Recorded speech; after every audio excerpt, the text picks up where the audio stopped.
Mi cuñado compró un coche nuevo por valor de 90.000 euros y luego invitó a toda la familia a cenar para celebrarlo. A la hora de pagar la cuenta de más de 1.200 euros, se giró hacia mí y dijo: «Por favor, págalo tú de momento». Me he dejado la cartera en casa. Sonreí con cinismo. Ese truco ya estaba muy visto. Me llamo Carmen, tengo 37 años y trabajo como directora financiera en una empresa de material médico en Madrid. Nuestra vida, para ser sincera, no es lujosa, pero es estable, tranquila, y nuestros asuntos económicos siempre están claros. Siempre he pensado que lo más valioso en una familia no es quién gana o más dinero, sino el respeto mutuo, vivir bien y tener sentido común. Sin embargo, en la familia de mi marido hay una persona que siempre me pone de los nervios cada vez que se menciona su nombre. Es Raúl, mi cuñado, el marido de la hermana de mi esposo, que se llama Lucía. Raúl es el típico hombre que por fuera va de pijo, viste de marca, habla con grandilocuencia y siempre quiere aparentar ser mejor que los demás. Cada vez que hay una reunión familiar, busca la manera de ser el centro de atención. A veces farda de conocer a este político o a aquel empresario. A veces presume de que va a cerrar un proyecto enorme y otras veces, directamente, da lecciones y de vida a los demás. Una vez, durante una cena familiar, Raúl, mientras daba un sorbo a su copa de vino, soltó una carcajada cínica y dijo: «Alejandro, Carmen, mirad cómo hago negocios yo. Hoy en día, si no tienes dinero, no hables de grandes proyectos». Al escuchar esa frase, me limité a bajar la mirada y pinchar un trozo de comida, sin ganas de contestar. No porque le tuviera miedo, sino porque lo entiendo. Las personas a las que les gusta hablar a lo grande suelen estar vacías por dentro. Las personas verdaderamente capaces no necesitan gritar para que el mundo sepa lo que valen. Aquella mañana era la de un fin de semana normal. Estaba desayunando con mi marido, Alejandro. En la mesa solo había unas tostadas con tomate y aceite y un par de cafés con leche. El ambiente en casa era tranquilo. En la terraza, el sol de la mañana acababa de salir, con una luz suave. Alejandro desayunaba mientras leía las noticias en el móvil. Yo, por mi parte, aprovechaba para hacer un cálculo mental de los gastos de la próxima semana. Nuestra vida siempre ha sido así, tranquila, sencilla, sin ruidos. De repente, mi móvil vibró varias veces. Aparecieron notificaciones del grupo de WhatsApp de la familia de mi marido. Quien enviaba los mensajes era Raúl. Mandó 3 o 4 fotos de un coche nuevo, impecable. Un SUV alemán de color negro, brillante. El interior aún tenía los plásticos puestos en los asientos. Iba acompañado de un mensaje largo, con un tono tan eufórico que parecía tener miedo de que alguien no se enterara de su hazaña. Cochazo nuevo de 90.000 euros, recién sacado del concesionario esta mañana. Esta noche os invito a todos a cenar en la mejor marisquería de la ciudad. Sí, para celebrarlo a lo grande. En cuestión de segundos, el grupo de la familia se llenó de mensajes. La primera, en contestar, cómo no, fue mi suegra, doña Rosa. Escribió al instante: «Raúl es increíble. Con solo 30 años y ya puede comprarse un coche de ese nivel. Así es, como debe ser un hombre de verdad». Solo con leer el mensaje ya podía imaginar la expresión de orgullo en su rostro. Antes de que yo pudiera decir nada, Alejandro se inclinó para ver la pantalla de mi móvil y sonrió con cinismo. No era una sonrisa de alegría, sino de incredulidad. Bajó la voz para que solo yo lo escuchara. «Qué tío más raro. Él, mes pasado todavía me andaba pidiendo 300 euros prestados, y ahora de repente se compra un coche de 90.000. Miré a mi marido. Acababa de decir exactamente lo que yo estaba pensando. Aquel incidente era muy reciente. Raúl había llamado a Alejandro con un tono exageradamente amable. Dijo que necesitaba liquidez para su negocio. Un préstamo rápido que devolvería seguro. Alejandro no le prestó el dinero porque su forma de hablar no le dio buena espina. Raúl incluso fingió ofenderse, culpando a su cuñado de no querer ayudar a la familia. Y ahora, solo un mes después, posaba junto a un vehículo de lujo y, con magnanimidad, invitaba a toda la familia a cenar en el restaurante más caro de la ciudad. Cuanto más lo pensaba, menos sentido tenía. Pero parecía que solo nosotros dos notábamos algo raro en el grupo de WhatsApp. Todos los demás estaban eufóricos. Lucía, mi cuñada, envió varios mensajes llenos de orgullo. Raúl llevaba tiempo esperando este coche. Ha llegado hoy. Esta noche tenéis que venir. Alejandro, Carmen. Rara vez hacemos algo tan divertido. Lo leí y por alguna razón tuve un mal presentimiento. La gente que realmente puede permitirse comprar un coche de ese precio suele ser más discreta. Pero esto de mandar fotos a primera hora de la mañana y organizar una gran comilona era como si tuviera pánico de que el mundo no lo viera. Le devolví el móvil a Alejandro y le susurré. La gente que se compra un coche así, pero necesita fardar tanto, normalmente no es trigo limpio. Alejandro no respondió, solo murmuró un «mmm». Pero por su mirada, supe que pensaba lo mismo. Esa sensación era muy extraña, como mirar un cuadro que es demasiado perfecto, pero cuanto más lo observas, más notas que los colores son falsos. Y yo, que por mi profesión estoy acostumbrada a tratar con números, facturas y documentos, siempre he creído que en este mundo rara vez hay algo tan hermosamente perfecto, como lo que la gente intenta aparentar, especialmente alguien como Raúl, que parece no poder vivir sin llamar la atención. Dejé el móvil en la mesa y seguí comiendo mi tostada, que ya se había enfriado, pero ya no me sabía igual. Fuera, el sol seguía brillando, la casa seguía en silencio como cualquier otro fin de semana. Solo yo no podía sacudirme esa extraña sensación en el pecho. No sabía lo que me esperaba esa noche. Tampoco imaginaba que detrás de las fotos brillantes del coche nuevo, detrás del apunto, arrogancia y de la gran celebración, había un teatro preparado. Y lo que menos imaginaba era que el objetivo principal de Raúl, desde el principio, era yo. Esa tarde, llegamos temprano al chalet de mis suegros. No me gusta llegar tarde y hacer esperar a la gente, mucho menos en eventos familiares. El cielo del Trócelo cinta del Ares. Atardecer estaba despejado. El sol ya no picaba tanto como por la mañana. Nada más entrar por la verja, vi a mi suegra sentada en una silla de la terraza. Abanica, arreglado en exceso. Llevaba un vestido de cóctel, un maquillaje más cargado de lo habitual, y daba vueltas como si esperara el evento del año. Al ver su entusiasmo, cualquiera pensaría que estaban a punto de recibir a la realeza.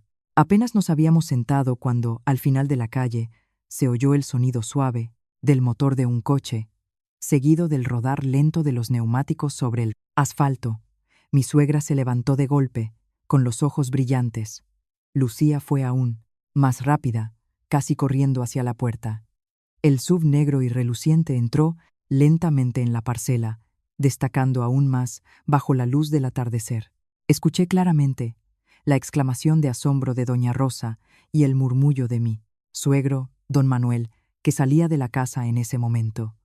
La puerta del coche se abrió con muchísima lentitud, como si la persona dentro quisiera alargar el momento para que todos pudieran observar a gusto.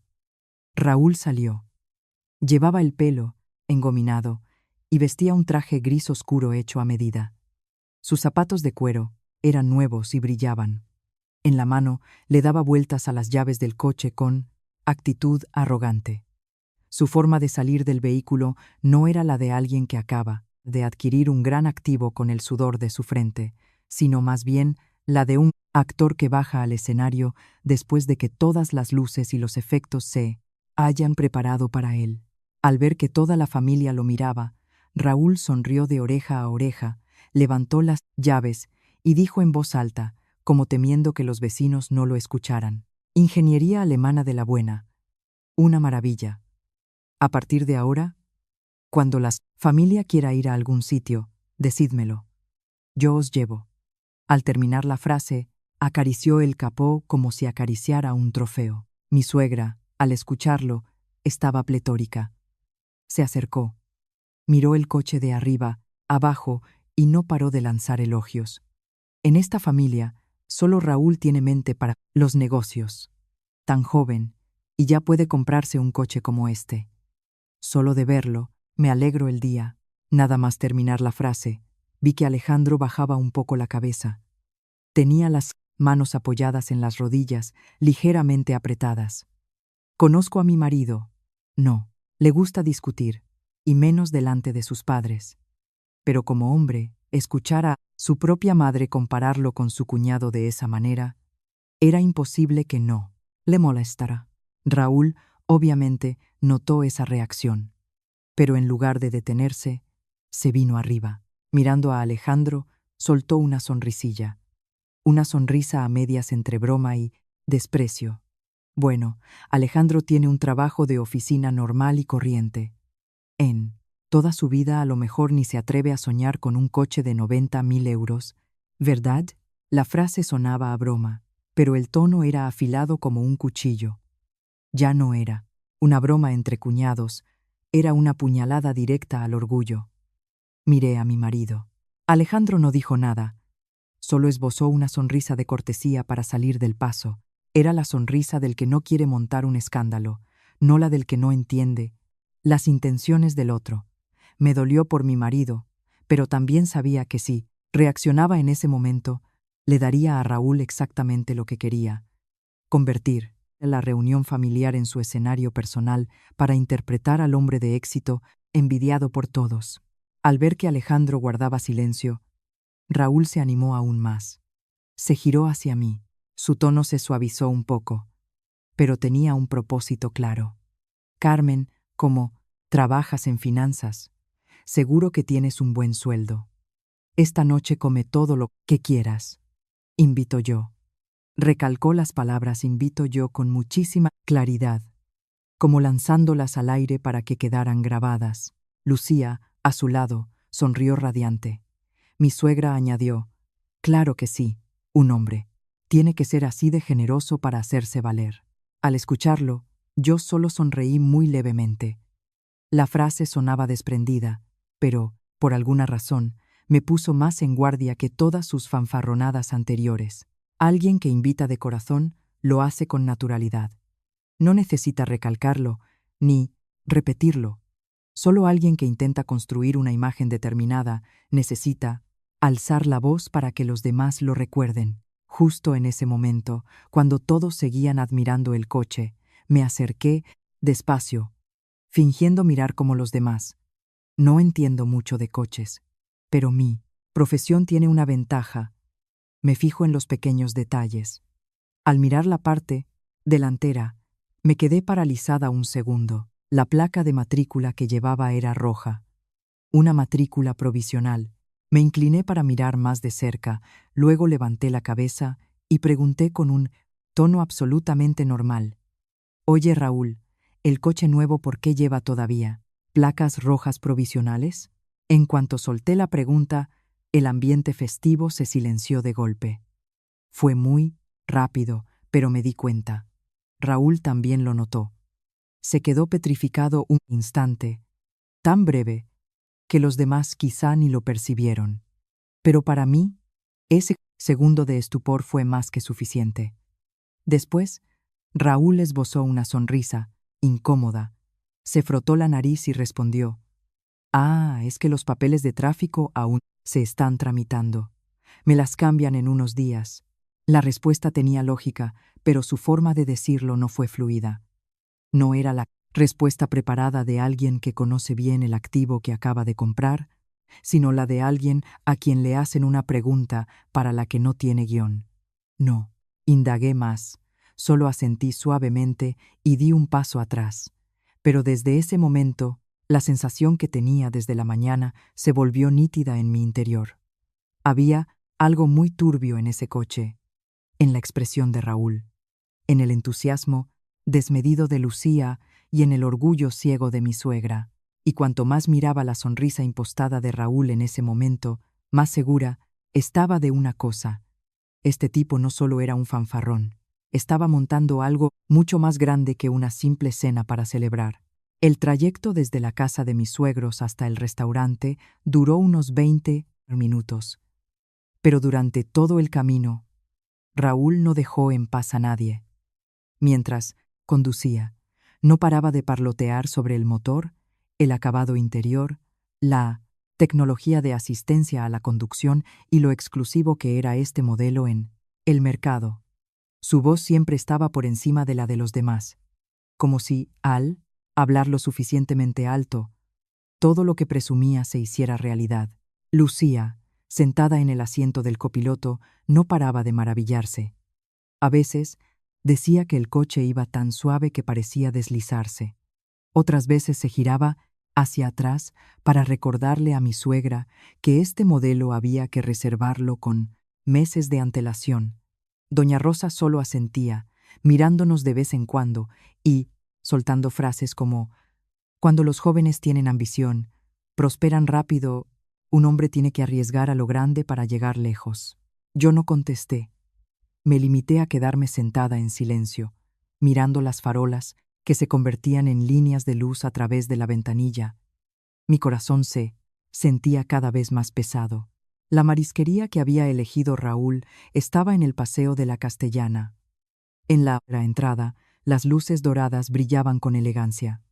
Había servicio aparcacoches y los camareros estaban formados en la puerta para recibir a los clientes. Solo con ver el exterior, uno sabía que no era un sitio para una cena familiar corriente. Era un lugar famoso por sus precios astronómicos, frecuentado por empresarios para agasajar a clientes debido a su ambiente lujoso y su impresionante selección de marisco gallego y vinos exclusivos. Yo había estado allí una vez con mi empresa para una cena con inversores, así que lo reconocí nada más entrar.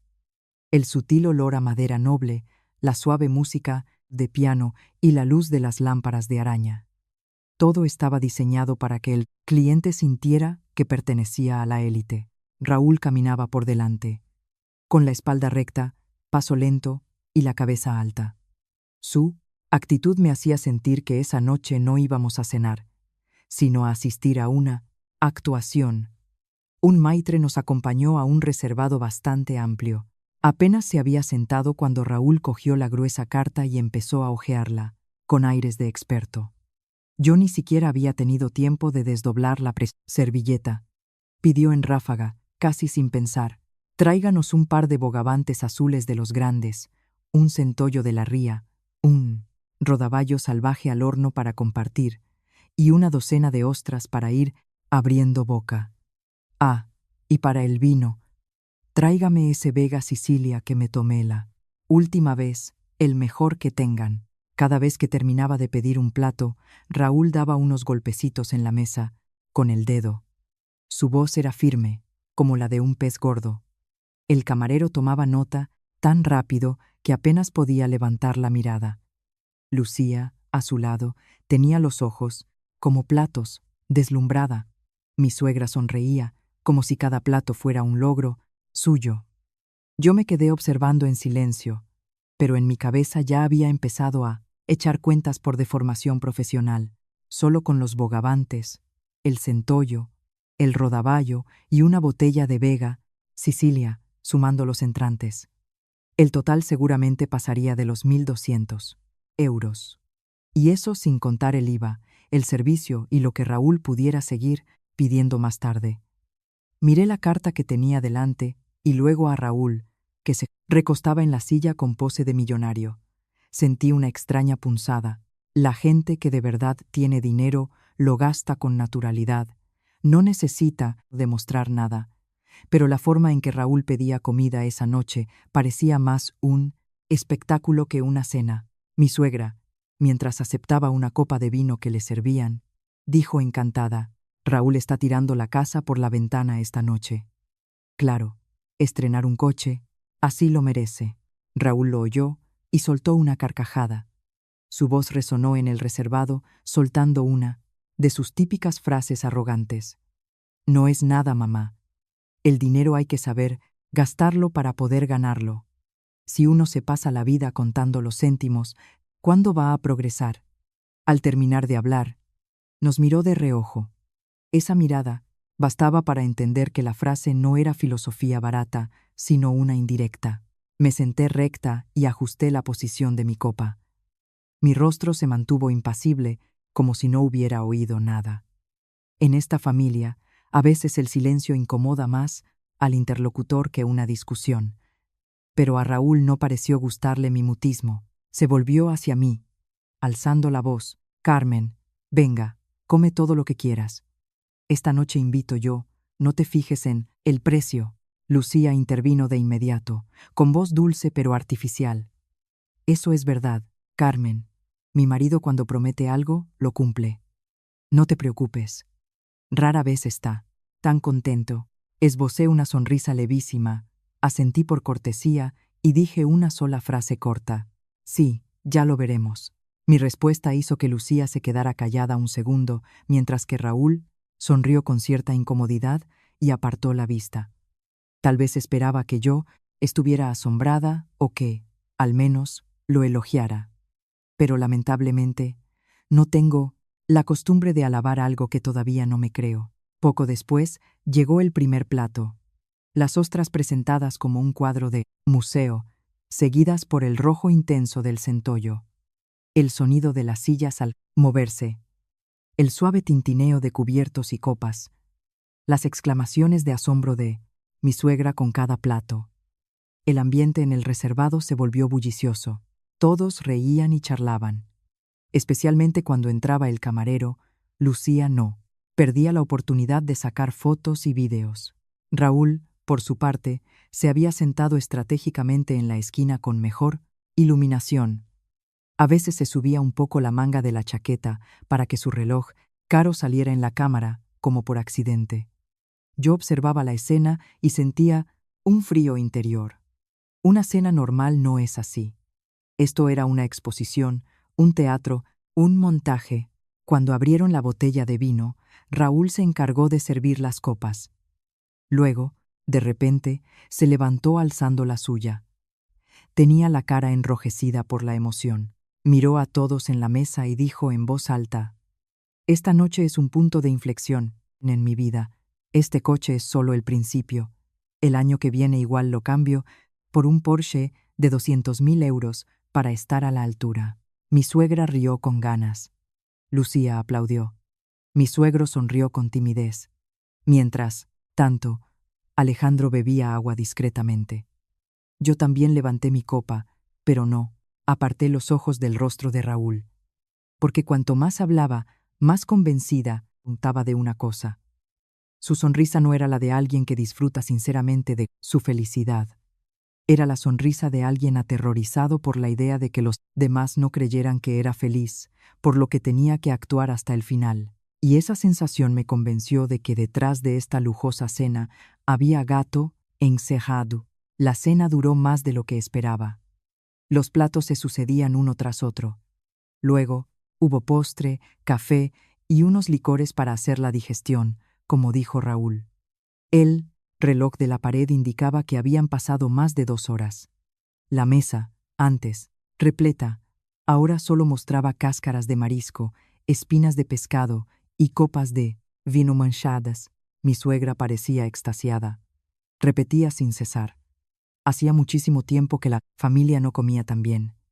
Lucía estaba ocupada sacando las últimas fotos para subirlas a Instagram, como si quisiera demostrarle al mundo entero que vivían en la opulencia. Y Raúl, tras varias copas de vino, hablaba cada vez más alto, se movía con más desparpajo y se recostaba en la silla como un gran magnate que acaba de cerrar un trato millonario. Yo observaba todo desde mi asiento. En mi mente, esa situación había dejado de ser una cena familiar hacía mucho tiempo. Me fijaba en cómo Raúl le hablaba al camarero, cómo mencionaba el precio de las cosas de forma sutil, cómo buscaba de reojo la reacción de los demás cuando fingía ser generoso.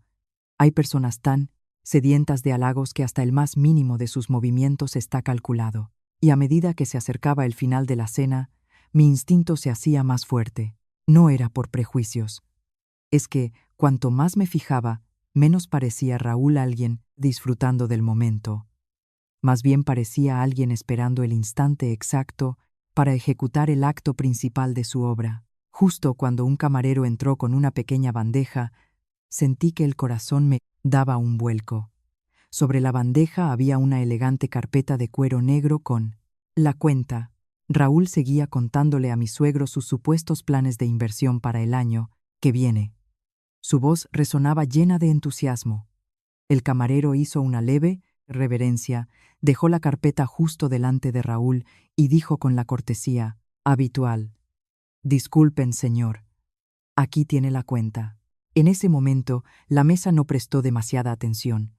En una cena organizada por Raúl, que había pedido de todo y que había repetido hasta la saciedad invito, la llegada de la cuenta era una simple formalidad. O al menos, eso pensaban todos. Raúl tomó la carpeta y la abrió con aire desenfadado.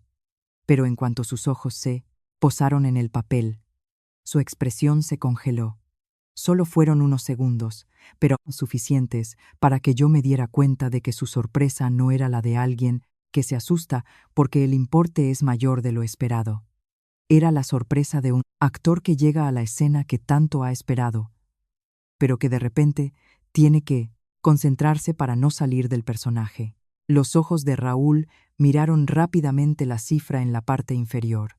Yo también la vi. 1.250 euros.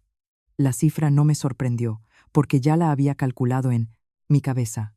Pero lo que me llamó la atención fue su reacción posterior. No cerró la carpeta ni sacó una tarjeta o el móvil para pagar como haría una persona normal.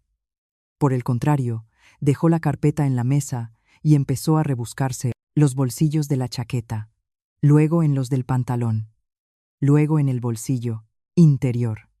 Frunció el ceño como si acabara de darse cuenta de algo terrible. Lucía, a su lado, preguntó: «¿Qué pasa, cariño?». Mi suegra dejó de hablar.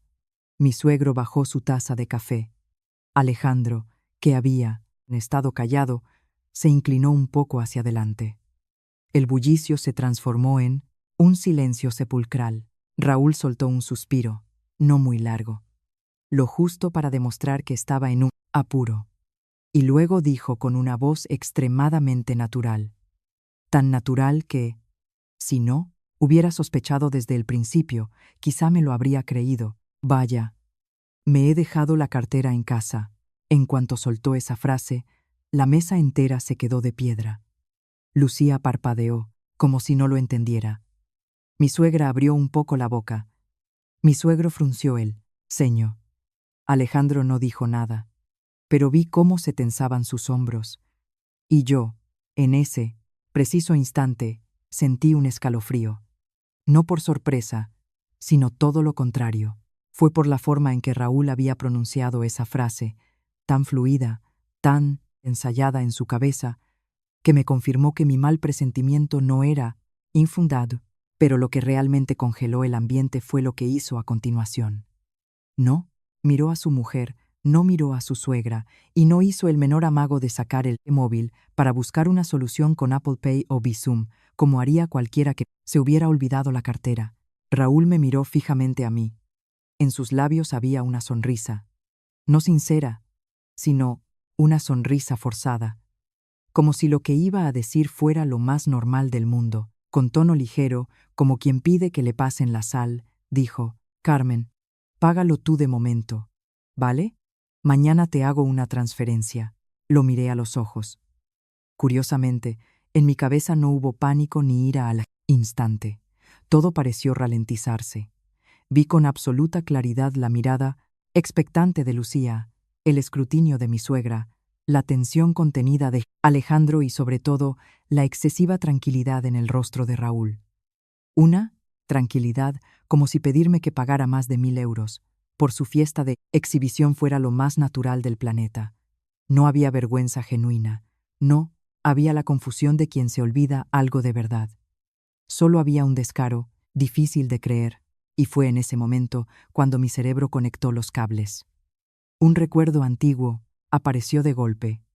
Un incidente sin importancia, pero suficiente para entender que esta no era la primera vez que escuchaba la frase «me he dejado la cartera». Hace 2 años, en la boda de un pariente lejano de la familia de mi marido, Raúl había usado exactamente el mismo truco. Aquel día, después de ir a tomar unas copas en grupo, al llegar a la caja de la discoteca, también se palpó la chaqueta, luego el pantalón, hizo una mueca y dijo que se había dejado la cartera. Era un día de celebración. Nadie quería montar un número. Alejandro, por no dejar en evidencia a su cuñado y no arruinar la fiesta, cedió y pagó una cuenta de casi 300 euros. En el coche de vuelta, Raúl seguía riendo relajado. Le dio una palmada en el hombro a Alejandro y le dijo: «Tranquilo, cuñado, mañana mismo te hago un visum. Entre familia no hay que andar con tonterías». Pero ese mañana se convirtió en la semana que viene, en el mes que viene, hasta hoy. Ni un solo céntimo de ese dinero volvió. Recuerdo perfectamente que a Alejandro le amargó aquello durante días. No por el importe, sino por la actitud de Raúl. Tomar la generosidad ajena como una obligación y luego fingir que la deuda nunca existió. Yo misma le pregunté a mi marido tiempo después: «¿Te ha dicho algo Raúl del otro día?». Alejandro solo negó con la cabeza y sonrió con amargura. «Déjalo, Carmen, hazte a la idea de que le hemos invitado. Si se lo pido, vamos a quedar nosotros como los malos». Precisamente porque Alejandro decidió callar para mantener la paz, Raúl se volvió más descarado. Ese tipo de personas, cuando ven que alguien cede, toman nota mental. No lo ven como suerte, lo ven como una brecha en la defensa. Así que, sentada en esa mesa de lujo, viendo a Raúl repetir el mismo drama, ya no lo vi como un olvido. Analicé su rostro con detenimiento. Si de verdad estuviera apurado, sus ojos mostrarían pánico, tartamudearía un poco, su actitud sería de verdadera vergüenza. Pero no. La expresión de Raúl solo mostraba un ligero ceño fruncido, lo justo para parecer contrariado, mientras que sus labios y su mirada seguían imperturbables. Su pánico era falso. Era la reacción de alguien que ya tenía preparada la salida de emergencia y estaba seguro de que saldría con la suya. Miré a Alejandro. Mi marido seguía en silencio, pero su mirada había cambiado. Si antes era contención, ahora era puro hielo. Solo con ver cómo apretaba la contención mandíbula y el puño sobre su pierna, supe que él también se acababa de acordar de lo de la boda. Alejandro tiene mucha paciencia, pero no es tonto. Lo que pasa es que, por la familia, a menudo prefiere tragar. Pero hoy, en medio de esta cena, con una cuenta de 1.200 euros en la mesa y la cara dura de Raúl apuntando directamente a su mujer, entendí perfectamente cómo se sentía. Ya no era molestia, se sentía insultado a la cara. Raúl, al ver que yo no reaccionaba, añadió. Su tono era ligero pero firme, como si ya estuviera todo decidido. «Carmen, paga tú, y en cuanto llegue a casa te hago la transferencia. No hay por qué preocuparse. Ese no hay por qué preocuparse». Sonó insultante. El dinero era mío.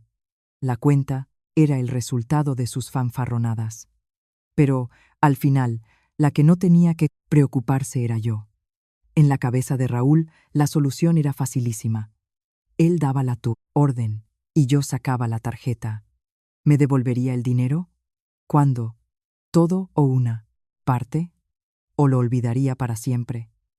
Seguramente ni se lo había planteado. Raúl estaba convencido de que, al meterme en esa encerrona delante de todos, no me atrevería a negarme.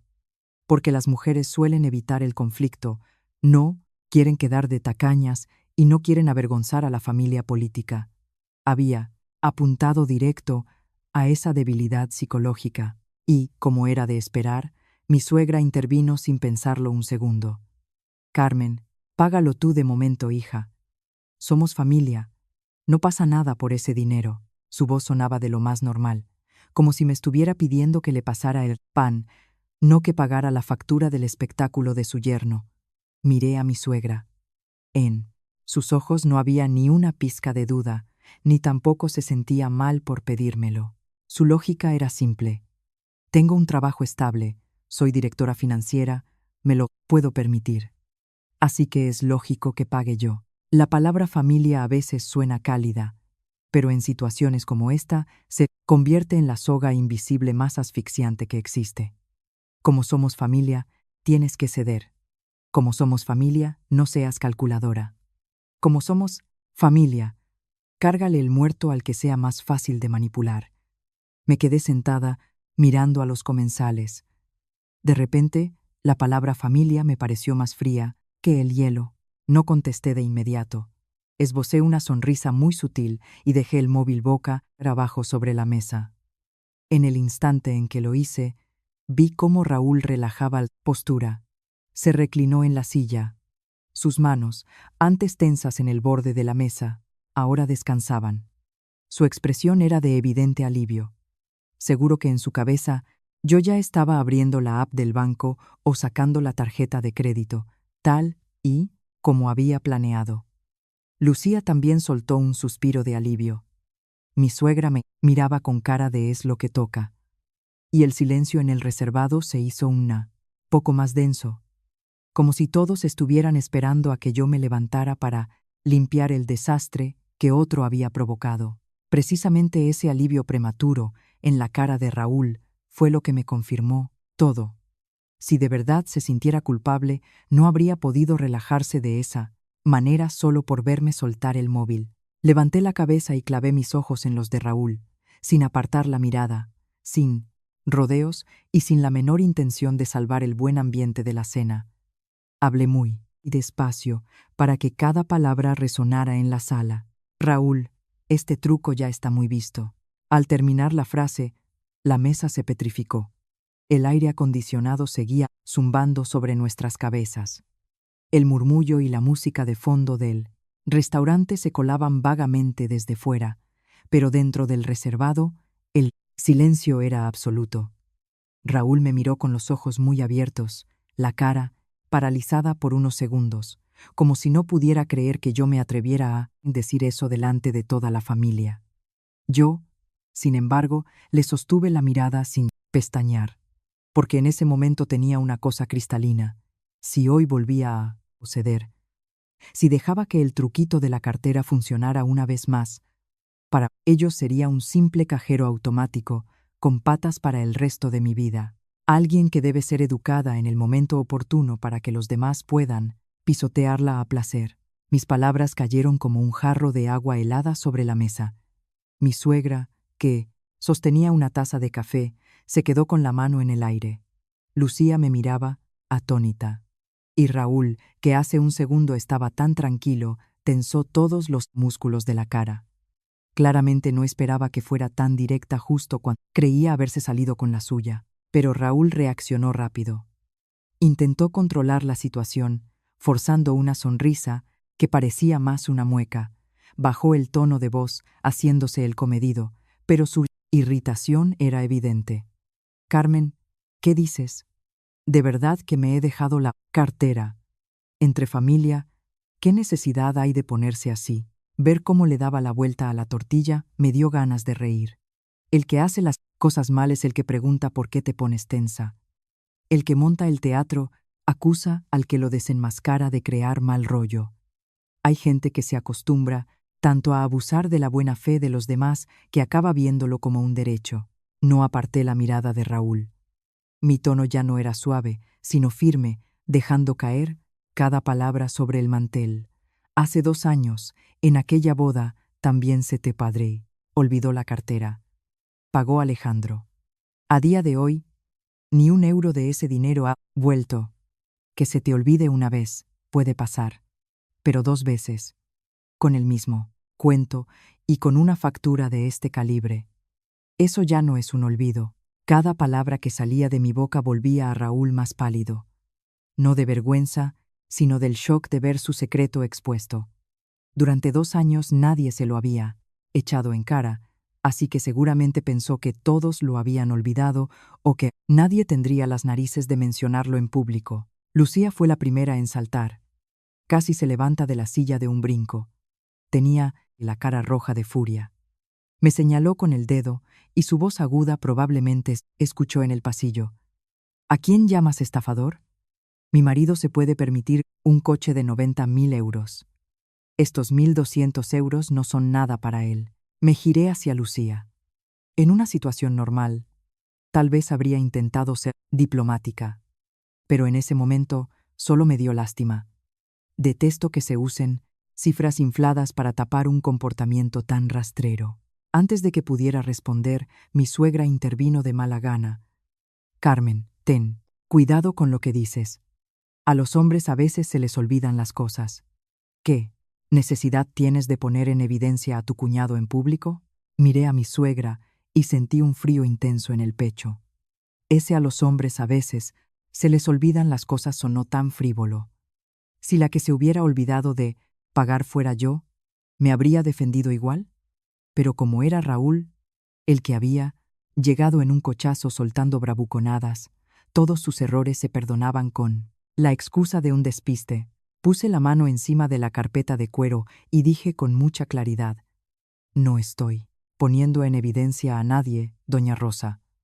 Quien invita, quien pide a lo grande, quien promete pagar, es quien tiene que asumir la cuenta.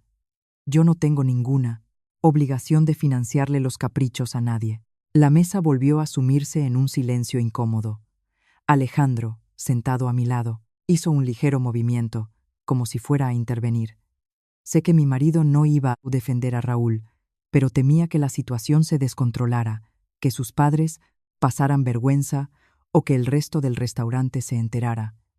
En cuanto movió la mano, puse la mía sobre la suya, muy despacio. No lo miré, pero fue suficiente para que entendiera que esta vez no iba a permitir que él volviera a cargar con el muerto. Si hoy Alejandro pagaba, no solo Raúl, sino todos en esa mesa, creerían que la treta seguía funcionando. Al ver que yo no daba un paso atrás, Raúl cambió de estrategia. Su actitud, falsamente amable, desapareció y dio paso a una hostilidad sin disimulos. Me fulminó con la mirada, la voz temblando de rabia contenida. Si tanto dinero tienes, págalo tú y cállate. Vaya tela. O a lo mejor es que eres una tacaña de manual. Al escuchar eso, solté una risa cínica. Efectivamente.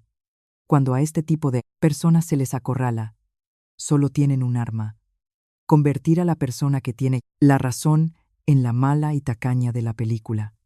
Intentaba darle la vuelta a la tortilla acusándome de ser yo la que contaba los céntimos. Lo miré fijamente. Mi voz no se elevó, pero estaba más fría que el hielo. Sí, soy una tacaña. Soy tacaña cuando se trata de gastarme el dinero que me gano trabajando para financiar a un cara dura.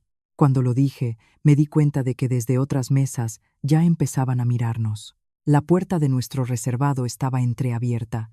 No gritábamos, pero el tono era suficiente para llamar la atención. Raúl también lo notó. Miró hacia la puerta de reojo. Su cara se volvió cenicienta. Ser humillado en público es el mayor temor de un egocéntrico como él. Y movido por ese miedo, sacó a relucir su verdadera cara. Apretó la mandíbula, con los ojos inyectados en sangre, y siseó: no me obligues a hablar. Toda esta familia sabe que eres tú la que controla el dinero. Llevas la tacañería en la sangre. No me sorprendió. Al no poder obligarme a pagar, pasó al ataque personal, intentando ensuciar mi imagen para que el resto de la familia se volviera contra mí. Pero no iba a entrar en ese juego. Hay gente a la que cuanto más le contestas, más se envalentona. Saqué mi móvil con calma y llamé al camarero. En cuestión de segundos, la puerta se abrió. El maitre que nos había atendido entró con una sonrisa educada, aunque en sus ojos se notaba cierta cautela, porque el ambiente en la sala ya era denso. Lo miré y hablé con tal tranquilidad que hasta yo misma me sorprendí. Disculpe, hágame un favor. Separe la cuenta, por comensales. Lo que haya consumido cada uno, lo paga cada uno. Y, por favor, Ponga el Vega Sicilia y todos los mariscos extra que pidió el señor Raúl a su nombre. Al escucharme, el reservado se quedó mudo. Ya no era tensión, era el silencio absoluto que confirmaba que la comedia de la cartera olvidada no iba a terminar como Raúl había planeado. El camarero se quedó un poco descolocado. Paseó la mirada por los rostros de la mesa, como si no estuviera seguro de haber oído bien.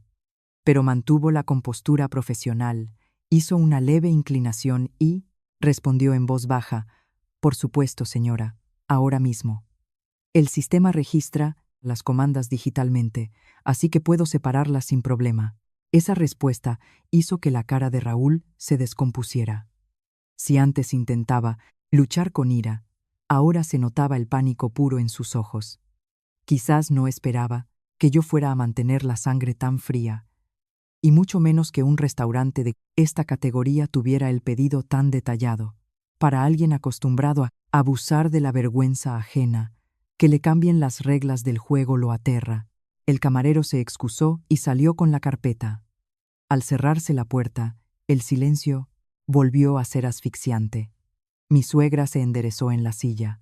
Su expresión pasó del enfado a una ira profunda. Me miraba como si yo fuera el mismísimo demonio, como si yo, y no Raúl, hubiera provocado esta humillación. Lucía se mordía el labio, mirando de mí a su marido, pero ya con angustia en los ojos. Y Raúl estaba rígido, tamborileando los dedos sobre la mesa, un tic que tiene cuando está nervioso. Intentaba mantener la compostura, pero su esfuerzo lo hacía ver aún más patético. A los pocos minutos, el camarero regresó con un ticket desglosado. Lo dejó delante de mí y explicó cada partida con claridad. ¿Cuál era la inicial? ¿Cuáles? Los extras. ¿Cómo se había facturado el vino? Eché un vistazo y lo entendí todo. Solo la parte de Raúl, entre el vino, el centollo y los entrantes que pidió él directamente, rozaba los 800 euros. Cogí el papel y se lo empujé a Raúl por la mesa. Mi voz era fría. Si te gusta ir de marqués, págate tus propios lujos. Esa frase hizo que Lucía se estremeciera. Miró a su marido y dijo en un susurro, rápido y afilado que todos escuchamos: «Raúl, me dijiste que lo tenías todo controlado». Esa simple queja dejó claro que entre ellos no había tanta compenetración como querían aparentar. Raúl se giró hacia su mujer con los ojos desorbitados y le soltó un gruñido. «Cállate. ¿Qué vas a saber tú?». Fue brusco y agresivo. No solo demostraba su pánico, sino cómo estaba acostumbrado a intimidar a su esposa para callarla. Lucía palideció ante el grito. Apretó los labios y agachó la cabeza, incapaz de ocultar el miedo en su mirada. Mi suegra, viendo a su yerno favorito acorralado, en lugar de aceptar la realidad, la tomó conmigo. Dejó la taza de café de un golpe seco y levantó la voz. «Carmen, lo que estás haciendo es echar sal en la herida. Los que están fuera se van a reír de nosotros. Si hay un problema, se soluciona en casa. No, si monta este numerito en público». Sentí un vacío en el pecho. A menudo me costaba entender la lógica de doña Rosa.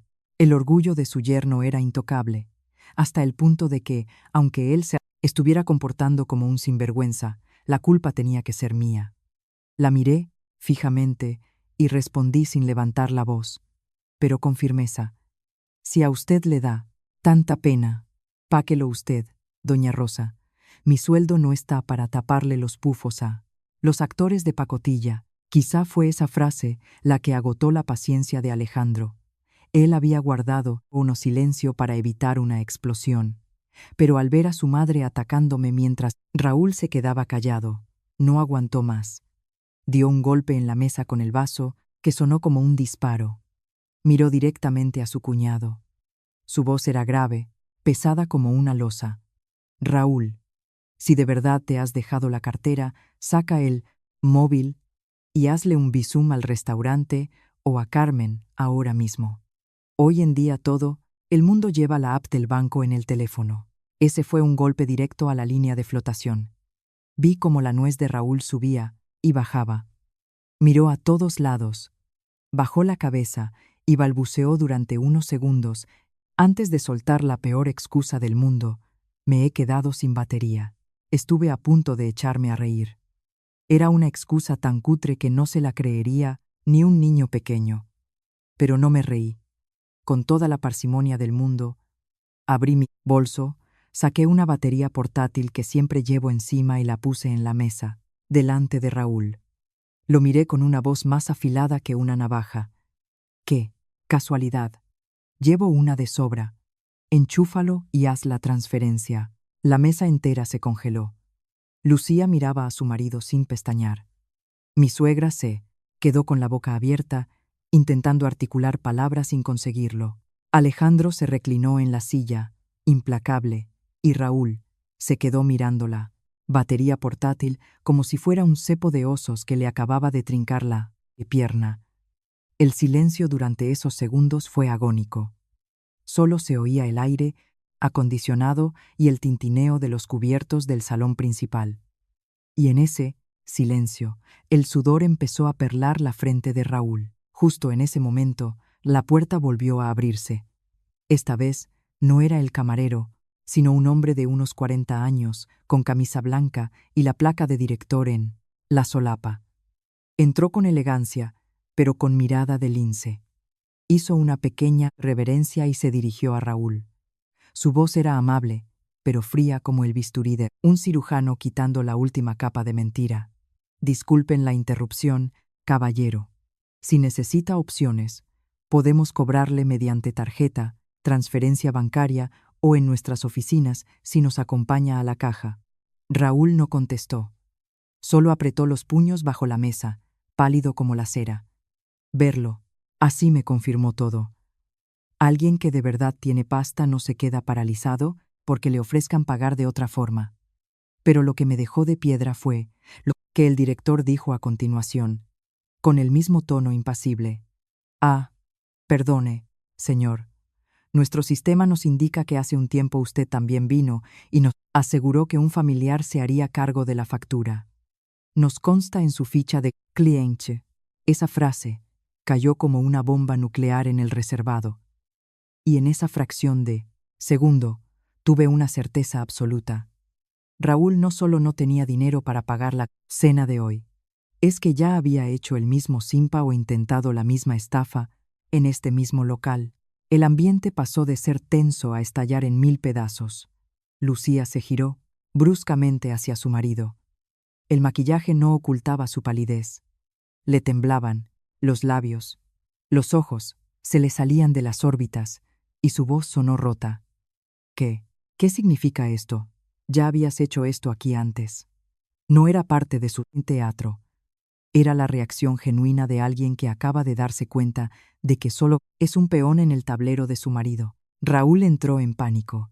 Empezó a parpadear a toda velocidad, apretando los puños hasta que se le marcaron las venas, e intentó disimular la vergüenza con agresividad. Se volvió hacia el director y gritó: «Usted no sabe lo que dice. Se habrá confundido de persona». El director ni se inmutó. Bajó levemente la cabeza y respondió con claridad: «Lo siento, caballero. Nuestro sistema informático no se equivoca. El teléfono de la reserva, la matrícula provisional del coche que ha dejado en el aparcacoches y el nombre del contacto coinciden perfectamente». Un golpe seco e incontestable que destrozó todas las defensas de Raúl. Yo me quedé escuchando, y cuando oí matrícula provisional, las últimas piezas del puzzle encajaron en mi cabeza. Miré al director y luego a Raúl. Ese detalle era clave. Si el restaurante cruzó los datos de la placa temporal con el teléfono y el nombre de la reserva, significaba que esta cena no fue un capricho de última hora. Lo tenía todo atado, reservado y orquestado. Miré fijamente a Raúl, con voz gélida. «O sea, que desde el principio planeaste traernos aquí, pedir los platos más caros de la carta y volver a jugar tu baza del olvido, ¿verdad?» Al oírme, Raúl dio un manotazo en la mesa y se levantó de un salto. Las copas temblaron. Me señaló a la cara, rojo de ira. «Tú te callas». El grito fue tan fuerte que algunos clientes de fuera se asomaron.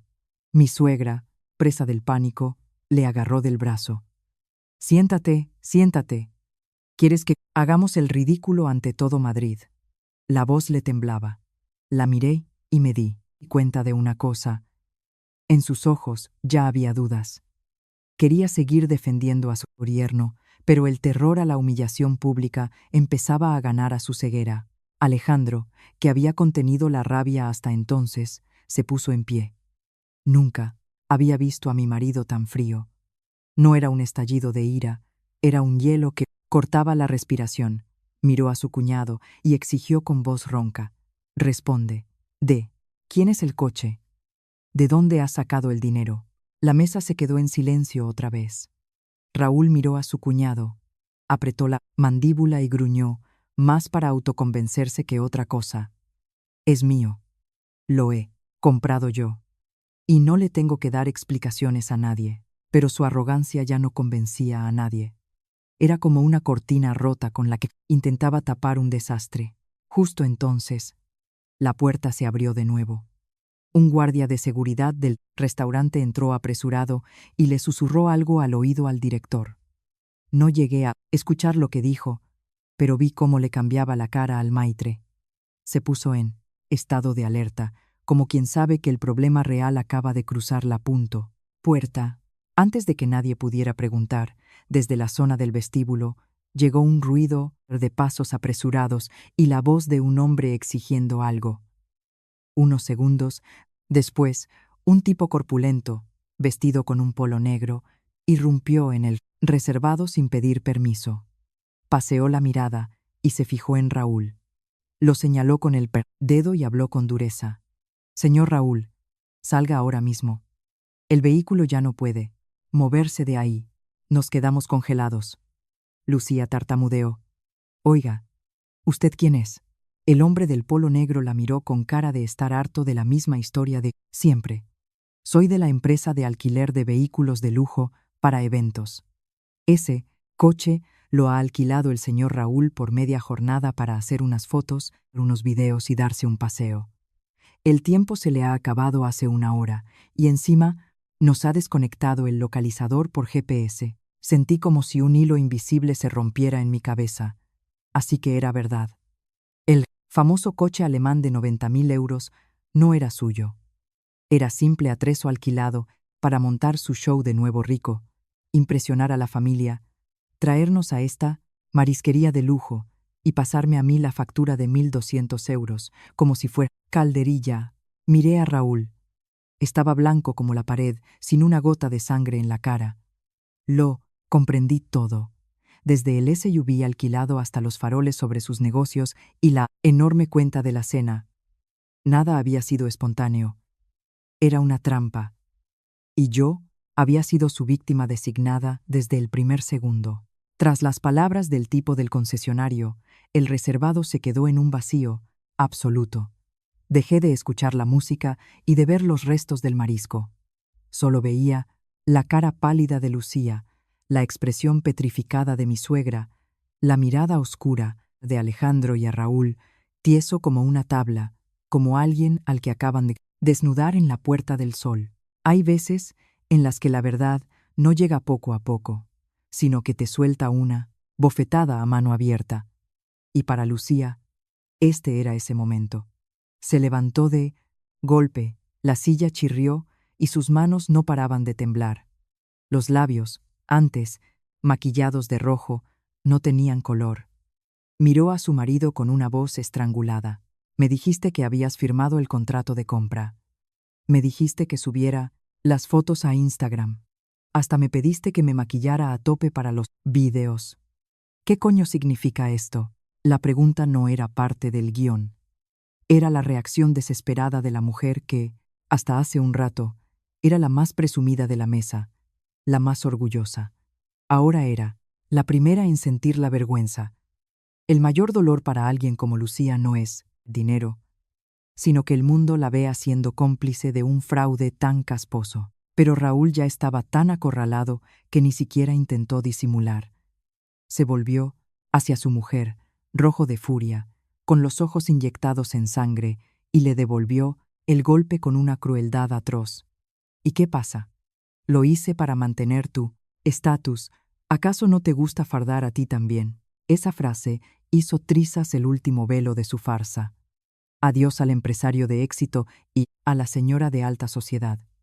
Solo quedaba un hombre ahogado en deudas, adicto al aparentar, y una mujer superficial y obsesionada con el qué dirán, utilizada como un mero instrumento por su propio marido. Lucía parecía no dar crédito a lo que oía. Se quedó clavada, y de repente rompió a llorar a lágrima, viva, golpeándole el hombro a Raúl mientras gritaba: «Me has engañado, me hiciste presumir delante de todos. Y ahora me humillas así. Me dijiste que sonriera, que hiciera videos diciendo que era nuestro coche. ¿Y ahora qué? ¿Dónde quieres que me esconda? Esa imagen podría dar pena en otro contexto. Pero yo lo vi cristalino. Los dos vivían obsesionados con la opinión de los demás. Y cuando la admiración se convertía en burla, no lo podían soportar. Mi suegra, que al principio se quedó tiesa, cambió radicalmente de actitud en cuestión de segundos.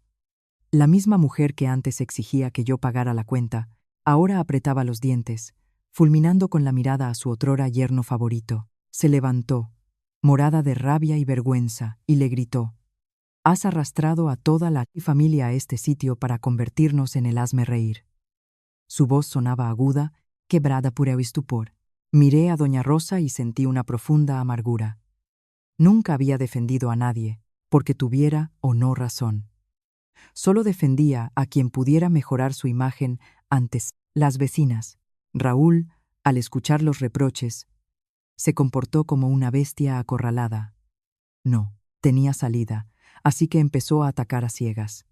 Miró a mi suegra con puro resentimiento. «Todo esto lo hice por usted. Usted siempre se ha jactado de querer un yerno rico y triunfador. Siempre me estaba comparando con Alejandro, tirándole indirectas a Carmen porque su marido no es un hombre de éxito. He actuado para darle el gusto, y ahora me da la espalda». Esa acusación dejó a todo el restaurante petrificado. Miré a mi suegra. Tenía la acusación, dejó a todo el restaurante petrificado, cara morada y los labios temblorosos, incapaz de articular palabra. Hay verdades que, cuando se escupen en público, dejan de ser una discusión para convertirse en un destripamiento. Y Raúl acababa de destripar el esnobismo de su suegra, la costumbre de presumir de yerno y de menospreciar a su propio hijo en medio de una marisquería. Alejandro, que había aguantado carros y carretas, por fin se levantó. Nunca lo había visto tan gélido. Miró a su cuñado y le soltó cada sílaba como una puñalada. «Basta. Hoy no solo nos has engañado a todos, sino que planeabas cargarle el muerto a mi mujer. Esto no es olvidarse la cartera, esto es premeditación». El silencio era sepulcral. Solo se oían los sollozos de Lucía, la respiración agitada de mi suegra y el rechinar de dientes de Raúl. Alejandro no añadió nada más. Para mí fue suficiente. Los años que llevaba callando no significaban ceguera. Simplemente hoy había decidido dejar de tragar. Me puse junto a mi marido. Miré a todos y hablé con una frialdad cortante. No, es solo premeditación. Me eligió a mí porque pensaba que me daría miedo montar un escándalo y que cedería por el buen nombre de la familia. No iba a por nadie más de esta mesa. Iba a por mí desde el minuto 1. Nadie dijo nada. No sé si doña Rosa me escuchó, pero sé que Raúl lo oyó perfectamente, porque parpadeó muy rápido y giró la cabeza. Esa no era la reacción de un inocente difamado, era la del cazador casado. El director del restaurante, que lo había visto todo, debió pensar que necesitábamos la última prueba para que no hubiera lugar a réplicas. Con un leve gesto de cabeza y voz profesional, dijo algo que nos heló la sangre. «Disculpen, pero debo añadir un detalle. Cuando este caballero reservó la mesa, dejó un mensaje muy claro. Si hay algún problema a la hora de pagar, por favor, pásenle la nota a mi cuñada, la que trabaja en finanzas, la que va con el vestido color crema». Un escalofrío me recorrió de arriba abajo. Todas las miradas se clavaron en mí. Mi suegra abrió la boca, estupefacta. Lucía lloró aún más fuerte. Alejandro cerró los puños. Y Raúl se quedó tieso como una estatua de sal. Yo me quedé callada unos segundos. No por sorpresa, sino porque, en ese instante, todas mis sospechas, desde la matrícula roja hasta el énfasis de invito yo, se volvieron incertezas indiscutibles. No fue al azar. Me había elegido como blanco de forma meticulosa, calculando hasta el color de mi vestido, mi profesión y mi aversión a los conflictos. Levanté la barbilla y solté una sonrisa amarga, casi imperceptible. Bastó para que Raúl agachara la cabeza, hundido. En ese segundo, sin necesidad de añadir una coma, todos en la mesa habían comprendido la calaña de individuo que tenían enfrente. Tras la revelación del director sobre cómo Raúl había planeado pasármelo a mí, usando hasta mi vestimenta, el reservado dejó de ser el escenario de una discusión para volverse un espacio denso y humillante, donde casi faltaba oxígeno. Miré a Raúl. Él solo miraba al suelo con los hombros hundidos. Su chulería se había esfumado por completo. Frente a mí, solo había un hombre al que le acababan de arrancar la careta sin piedad, y todos a su alrededor, mi suegra, Lucía, Alejandro, se estrellaron contra una realidad innegable. Raúl no solo quería ser un simpa, sino que me había designado como el chivo expiatorio para su estafa, quizá por sentirse tan brutalmente humillado. El instinto de supervivencia de Raúl, propio de quien se achanta ante los fuertes y abusa de los débiles, lo llevó a intentar huir. Empujó la silla de golpe e intentó salir corriendo. Pero, al darse la vuelta, el empleado del concesionario y un guardia de seguridad ya le bloqueaban el paso. El hombre del polo negro dio un paso al frente y dijo con sequedad: «Pague usted primero la cena y arregle los papeles del coche de alquiler.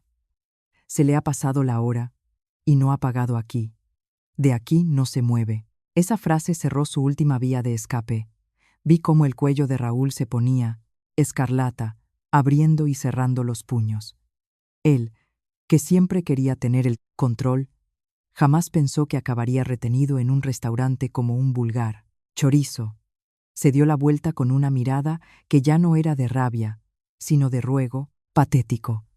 Miró a mi suegra y le suplicó: «Rosa, déjame algo de dinero. Por favor.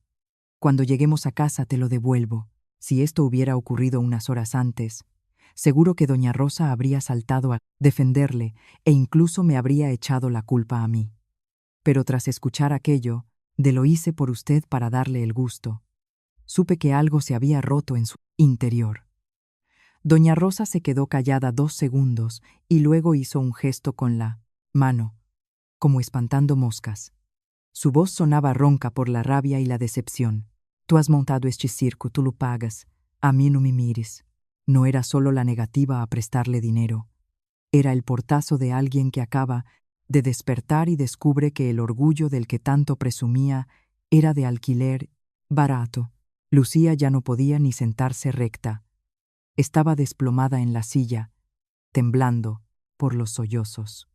El maquillaje corrido le dejaba churretes negros por las mejillas, dándole un aspecto miserable. Ya no me atacaba a mí, ni defendía a su marido. Apretó los dientes y le siseó, desesperada: «Me prometiste de todo. Me dijiste que era temporal. Me creí que de verdad habías invertido dinero para comprar ese coche. Era todo mentira, todo mentira». Su última frase fue casi un grito antes de volver a hundir la cabeza entre las manos. No sentí pena por ella, porque incluso en ese momento de traición no se me olvidaba que hace menos de una hora era ella quien, amparándose en su papel de mujer de millonario, me intentó llorar. Lo que pasa es que, esta vez, el perro en el que confiaba la había mordido a ella primero. Me acerqué a Raúl, sintiendo una frialdad absoluta. Cuando la verdad se expone, sin filtros, la ira desaparece rápido, dejando solo un hielo que cala hasta los huesos. Avancé despacio hacia la mesa, con los ojos clavados en su cara pálida, y le dije despacio: «Tu deuda no es solo la cena de hoy. Todavía le debes aquellos 300 euros a Alejandro. Le debes dinero y respeto a toda esta familia. Y me debes una disculpa por intentar usarme de cajero automático. Lo dije sin levantar la voz, sin dar golpes en la mesa ni señalar con el dedo. Pero precisamente por esa calma, Raúl pareció sentirse aún más acorralado. A veces, las palabras que se dicen con frialdad duelen más que los insultos, porque demuestran que ya no consideras a la otra persona digna siquiera de tu ira. Alejandro, a mi lado, cerró cualquier posible rendija, miró a su cuñado y dijo, tajante: los 300 euros de la boda, más lo que te toque de la cena de esta noche, lo pagas tú. Y a partir de hoy, no me vuelvas a llamar para pedirme un solo céntimo. Fue breve, sin sermones ni oportunidad de réplica. Era la primera vez que veía a Alejandro tan implacable con su familia, y sentí un alivio inmenso, no por el dinero, sino porque por fin había dejado de proteger a quien no lo merecía. El director, viendo que el asunto estaba claro, le acercó a Raúl un documento de compromiso de pago, indicándole que lo firmara para saldar la deuda esa misma noche si no quería que el restaurante llamara a la policía. Raúl, temblando, sacó su teléfono del bolsillo. Y en ese instante todos fuimos testigos de un detalle bochornoso. El icono de la batería marcaba más de un 60%. La raya verde, en la pantalla desmentía, de golpe su patética excusa de me he quedado sin batería. Yo solté una media sonrisa, incapaz de contenerme, y dije la frase que sabía que más iba a escocer. Pues sí que te dura el 60% para estar apagado, oye. Eres un tieso que quiere ir de rico, y encima nos tomas por tontos a los demás. Nadie añadió nada, pero supe que la humillación había calado, porque lo más asqueroso no era la falta de liquidez, sino el hecho de que Raúl nos tratara a todos como imbéciles con excusas de colegio. En ese momento, el móvil de Raúl vibró en sus manos. Dio un respingo e intentó ocultar la pantalla rápidamente, pero fue tarde. En un segundo vi la notificación clarísimamente. Alejandro la vio, Lucía la vio, e incluso mi suegra la vio. Nadie habló, no hacía falta. En la pantalla ponía aviso de impago de préstamo, tercera cuota. Esa sola notificación arrancó de cuajo la última careta de éxito que le quedaba a Raúl. No solo había alquilado un coche y, engañado con una cena, estaba hasta el cuello de deudas, y los bancos ya iban a por él. Doña Rosa se dejó caer en la silla, abatida. Tenía la mirada perdida, como si despertara de una pesadilla. Llevaba años usando a Raúl como estándar para echarnos sermones y criticar nuestra vida sencilla. Y ahora, el ídolo de barro estaba podrido por dentro, tan podrido que una sola notificación del móvil bastó para derribarlo. Respiré hondo, cogí mi bolso y miré la mesa destrozada. Ya nada era igual que hace 2 horas. Adiós a la suegra altiva, adiós a la cuñada clasista, adiós al fantasma del coche de lujo. Solo quedaba vergüenza, decepción y silencio. Me erguí y solté mi última frase antes de darme la vuelta. Mi voz heló el ambiente. Hay gente que es pobre no porque no tenga dinero, sino porque no tiene dignidad y vive de la apariencia y de las trampas. Y esta noche es solo el principio. Alejandro me miró sorprendido. Raúl levantó la cabeza de golpe. Tal vez creía que la vergüenza de esta cena era el final. Pero en ese momento yo lo sabía con certeza. No iba a detenerme en la factura de la marisquería. Detrás de aquel sub, alquilado de 90.000 euros, se escondían cosas mucho más sucias que aún me quedaban por descubrir. Aquella noche, en el coche de camino a casa, no dijimos casi nada. Alejandro conducía y yo miraba las luces de Madrid a través de la ventanilla. El silencio dentro del habitáculo solo lo rompía el aire acondicionado y la respiración pesada de mi marido. Hay problemas que, en público, uno puede disimular, pero en casa, la intimidad, las caretas se caen. Sé que Alejandro estaba furioso con Raúl, pero seguramente más furioso consigo mismo por haber tragado tantas veces hasta dejar que su mujer se convirtiera en el blanco. Yo también estaba cabreada. Pero mi rabia no era explosiva, se había vuelto fría y punzante. Tenía el presentimiento de que esta historia no había acabado. Un tipo capaz de alquilar un coche para fingir ser rico y endosarle la cuenta a otro, no iba a parar por un simple simpa.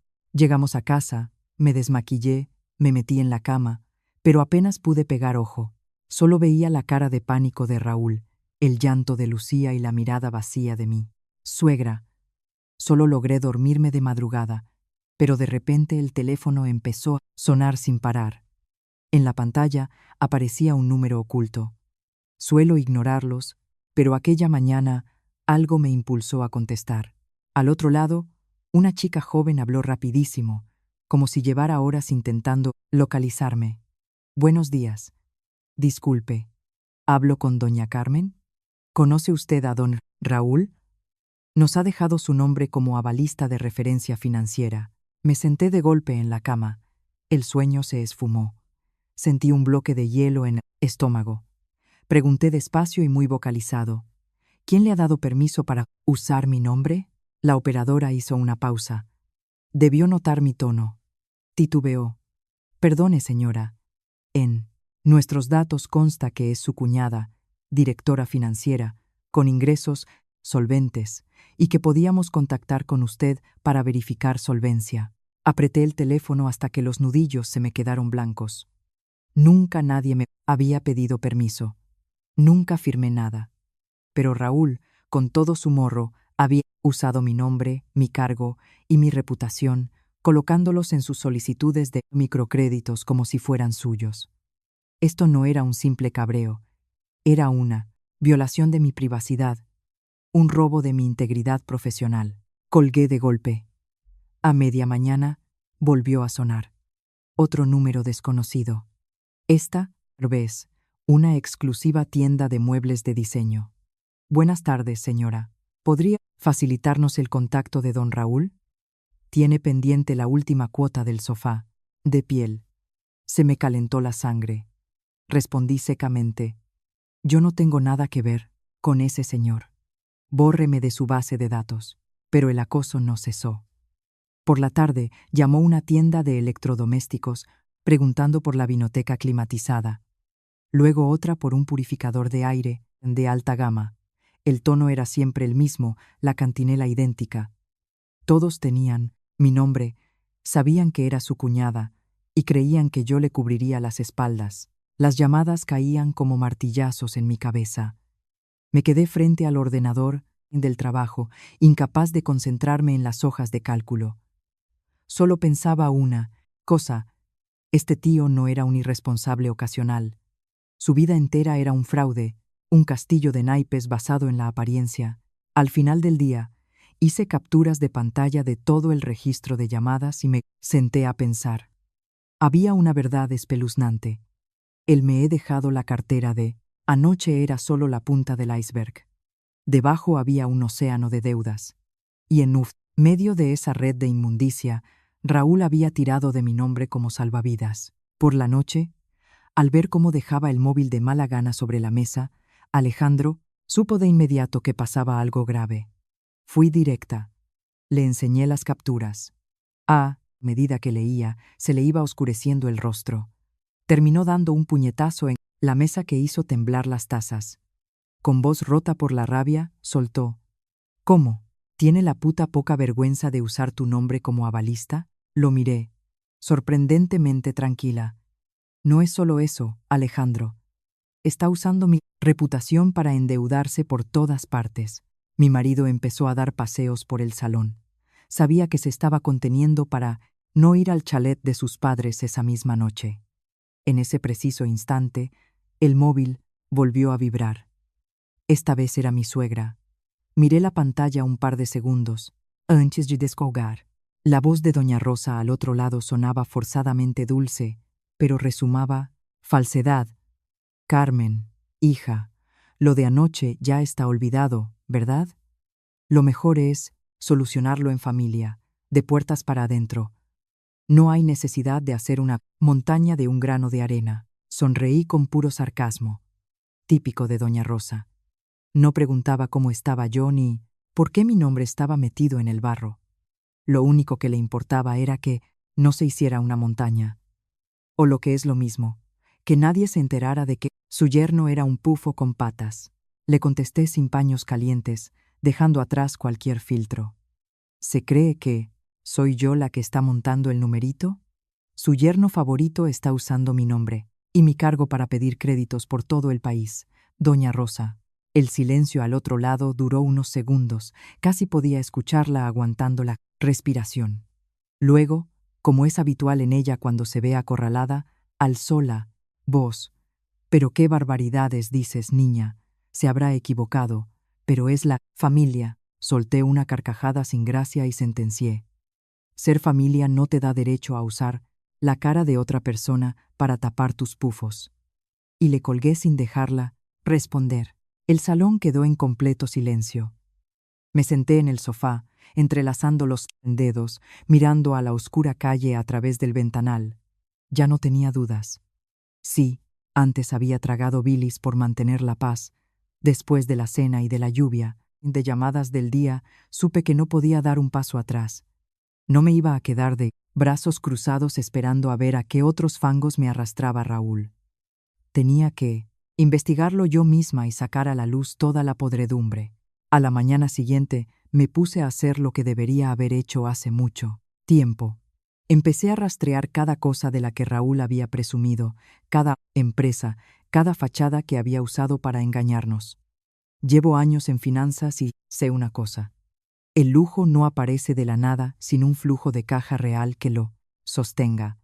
Y cuanto más presumía Raúl, más segura estaba de que sus bolsillos estaban huecos. Llamé a un viejo contacto que trabaja en análisis de riesgos crediticios en un banco. Fui directa al grano. Oye, necesito que me mires la empresa de la que está tirando un familiar mío. Necesito saber qué hay ahí detrás de verdad. Mi colega accedió y le pasé el CIF de la empresa que Raúl había mandado una vez por el grupo de la familia. Al mediodía me devolvió la llamada. Su tono no me gustó nada. Carmen, esta SL es papel mojado. El capital social es de risa. Las cuentas anuales son un desastre y no facturan casi nada. Te lo digo claro. Es una sociedad pantalla, no hay actividad real. Me quedé rígida. Mis sospechas se confirmaban. Los mega proyectos eran solo humo. Pero lo que me congeló la sangre fue lo que me dijo a continuación. He visto indicios de que está montando un perfil para pedir un crédito mercantil enorme. El modus operandi es clásico. Crear un estilo de vida de lujo, demostrar que tienes un entorno familiar solvente y un buen respaldo económico. Lo usan mucho los estafadores de guante blanco. El coche alquilado de 90.000 euros, la marisquería de lujo, las fotos de Instagram, los videos con el Vega Sicilia. Todo formó una línea recta perfecta en mi mente. Ese coche no era un capricho, era cebo, era atrezo, pintura para tapar el perfil de un moroso. Y para que los bancos le creyeran, necesitaba pegarse a alguien solvente, con nómina limpia y buen cargo. Ese alguien era yo. Abrí WhatsApp y repasé los mensajes antiguos del grupo. Cuanto más leía, más asco me daba. Frases que antes parecían fanfarronadas tontas, ahora eran los pilares de su estafa. Menos mal que tenemos a Carmen en finanzas. Con ella el dinero está seguro. Con cuñados así de estables, uno emprende tranquilo. Hay que aprender de Carmen para triunfar. Antes pensábamos que era peloteo barato. Ahora entendía que estaba plantando una semilla. Para que, el día de mañana, cuando mi nombre apareciera en el expediente de un préstamo, pareciera lo más natural del mundo. Esa noche se lo conté todo a Alejandro. Tras escucharme, apretó la mandíbula. Quedó un buen rato en silencio y preguntó con voz ronca. Su plan era usar tu nombre para sacar un crédito millonario y luego desaparecer. Lo miré y asentí. Y si eso pasara, a la primera puerta que llamarían sería a la nuestra. Justo entonces sonó mi teléfono. Era Lucía. Dudé, pero lo cogí. Su voz temblaba, como si llevara horas llorando. Carmen, ¿podemos vernos un momento? Hay algo que tienes que saber. Miré a Alejandro, que me hizo un gesto afirmativo. Ve, dijo. A ver qué más mierda nos tiene escondida. Me cité con Lucía en una cafetería apartada. Tenía los ojos hinchados y el maquillaje deshecho.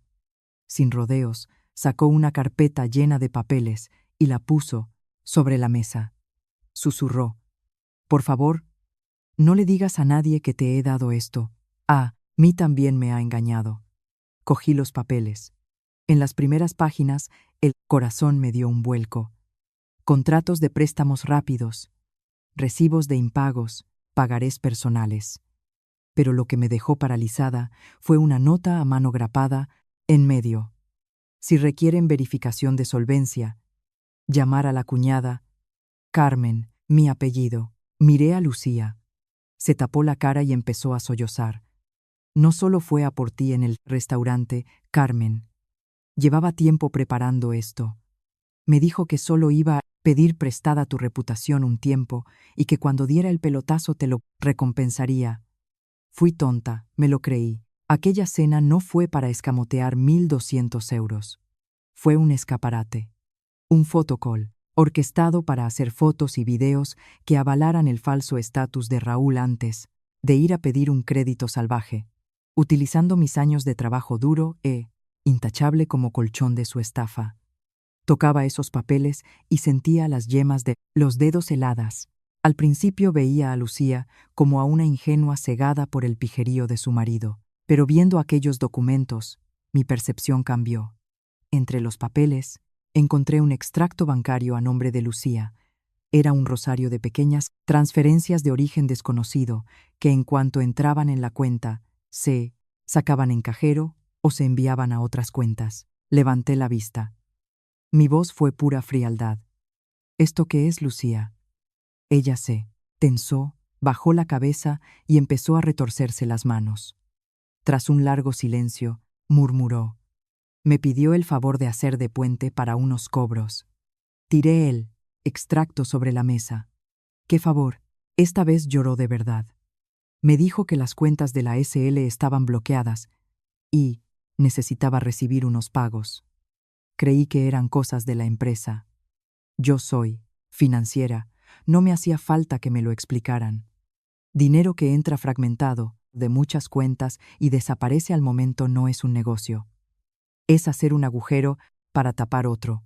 Pura economía sumergida o estafa piramidal. Arrugué el papel.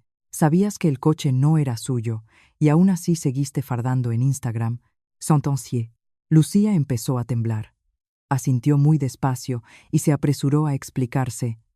Al principio no, te lo juro.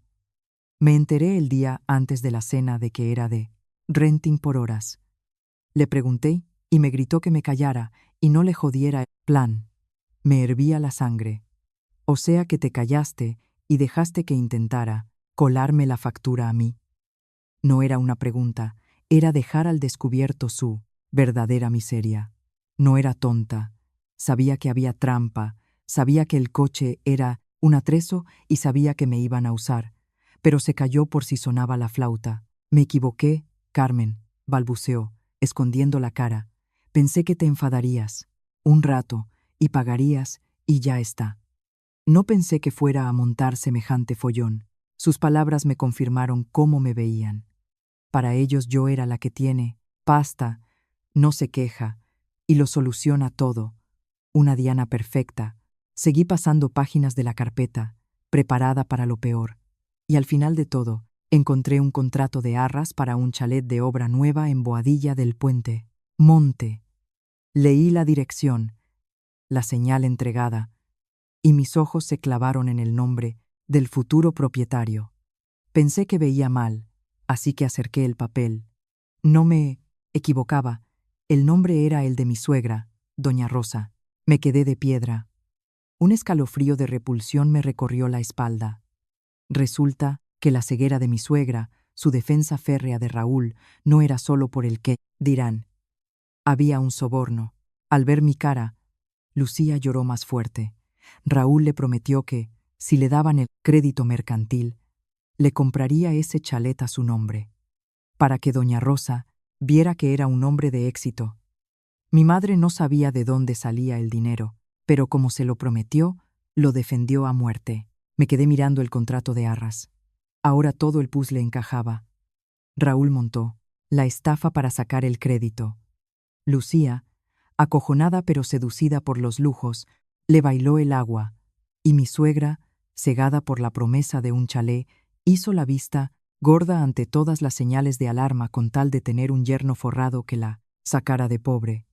Me eché hacia atrás en la silla, mirando a Lucía llorar, sin saber si reír o vomitar. La familia de mi marido no solo tenía un narcisista patológico, tenía a un grupo de personas dispuestas a mirar a otro lado por pura avaricia. No esperé más. El domingo por la noche mandé un mensaje al grupo. Esta noche, a las 22 todos en casa de don Manuel y doña Rosa. Hay que aclarar unas cosas. No pedí permiso, no di opciones. Alejandro leyó el mensaje y no me frenó. Su mirada me confirmó que estábamos en el mismo barco. A las 10 en punto estábamos allí. El salón estaba iluminado a tope, pero el ambiente cortaba como un cuchillo. Mi suegra estaba sentada en el sofá, con los brazos cruzados y cara de perro.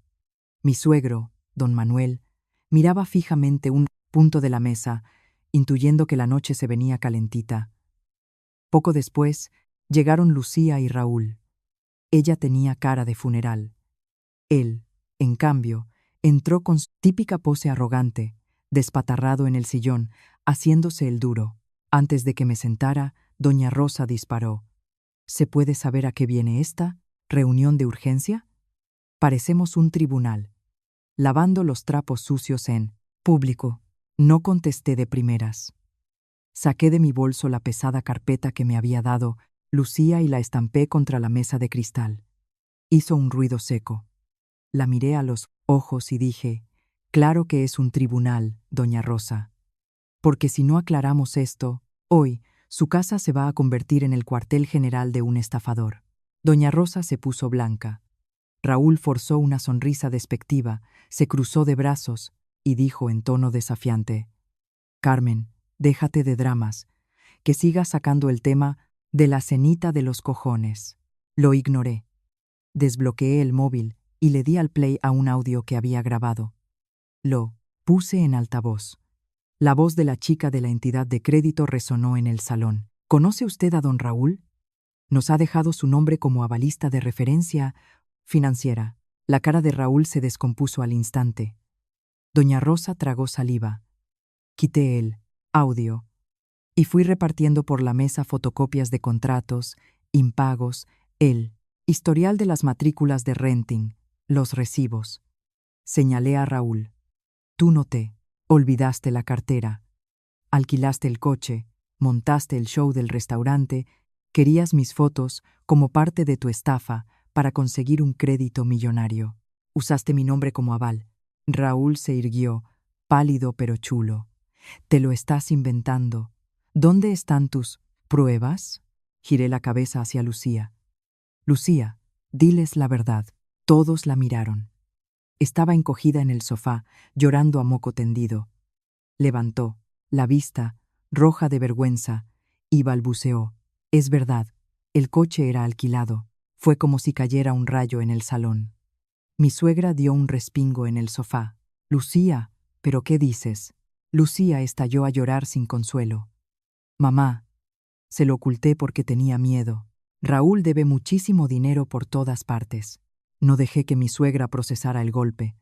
Saqué el contrato de arras del chalé, de Boadilla, lo puse sobre la mesa y se lo empujé hacia doña Rosa. Y esto, Raúl prometió comprarle este chalé si le daban el préstamo. Usted lo defendió a capa y espada, no porque fuera buen chaval, sino porque quería sacar tajada. Doña Rosa se quedó petrificada, mirando el documento y luego a mí. Los labios le temblaban. Por primera vez desde que estoy en esta familia, se quedó completamente muda, sin argumentos. Don Manuel, mi suegro, que llevaba toda la noche callado, dio un puñetazo que casi rompe la mesa. Se puso en pie, rojo de ira, apuntando a Raúl y luego a su mujer. Su voz retumbó. Ya está bien. Por culpa de un yerno fantasma se ha ido la familia a la mierda. Y tú, Rosa, eres una avariciosa que te ciegas por 4 duros mal contados. El silencio que siguió fue atronador. Mi suegra encogió los hombros.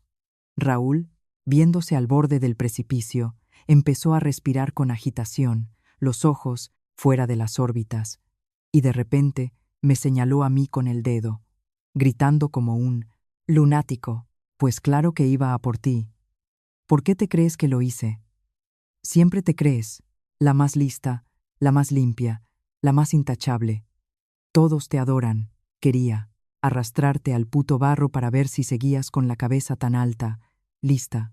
Su confesión lo destrozó todo.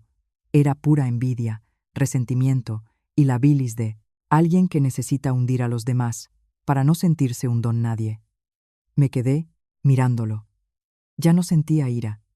Ver a Raúl despojado de sus trajes y su palabrería no daba miedo, solo daba lástima. Era un cobarde que vivía de la mentira y que quería hundir el barco con todos dentro. Lo miré con asco y dije cada palabra con absoluta nitidez. A mí no me vas a arrastrar a ningún barro, porque yo no soy una muerta de hambre que vive de lo que aparenta. No necesito gritar para demostrar lo que valgo. Raúl abrió la boca para replicar, pero no le salió la voz.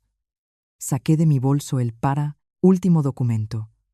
Una copia del burofax y los correos que mi abogado había enviado a todas las entidades financieras y ficheros de morosos tipo ASNEF. He mandado esto a todos lados, informando de que el uso de mi nombre es un fraude y que al próximo requerimiento emprenderé acciones legales por usurpación de identidad contra ti. A partir de hoy, estás muerto para el sector financiero. Alejandro, a mi lado, remató la faena. Y por nuestra parte, se acabó. No somos avalistas. No dejamos un puto duro y no vamos a arreglarte la vida. El que tenga pena de ti, que la tenga. Nosotros nos lavamos las manos. Alejandro fue contundente. Verle trazar esa línea roja me llenó de orgullo. Lucía estaba tirada en el suelo, llorando de forma desgarradora. Supongo que por fin comprendía que jugar a las mujeres ricas de Madrid le iba a costar el matrimonio y posiblemente una deuda gigantesca. Doña Rosa parecía 10 años más vieja, con la mirada vacía. Su yerno modelo, su pasaporte a la burguesía, había resultado ser un trilero de manual. Don Manuel señaló la puerta y bramó. A la calle. Largo los dos de mi casa. Y, hasta que no paguéis todo lo que debéis, no asoméis el hocico por aquí. Nunca había visto a mi suegro tan furioso. Era la furia de un hombre al que le acaban de ensuciar su hogar con avaricia y mentiras. Raúl intentó coger del brazo a Lucía para llevársela. Ella se zafó con violencia y le gritó: «Vete tú solo. Déjame en paz». Cogí mi bolso. Antes de salir, miré a mi suegra una última vez. Su mirada altiva había desaparecido. Hablé en voz baja, pero firme. Yo no le tengo miedo a los que no tienen dinero en el banco. Le tengo miedo a la gente sin dignidad que se sube encima de los demás para aparentar. Si alguien en esta casa cree que puede volver a tomarme por tonta, se equivoca de plano. No esperé respuesta. Salí del chalet con Alejandro. Caminamos por la urbanización y el aire fresco de la noche madrileña me acarició la cara. Atrás dejábamos los gritos, los lloros y la desesperación de un castillo de naipes, derrumbándose. Hay tormentas que parecen imposibles de atravesar, pero cuando sales, entiendes que lo que duele no es el dinero ni los insultos. Lo que verdaderamente duele es ver la peor cara de la condición humana, esa sonrisa cínica de quien solo espera que te des la vuelta para pisotearte. Pero esa poca noche, la que pisaba firme era yo.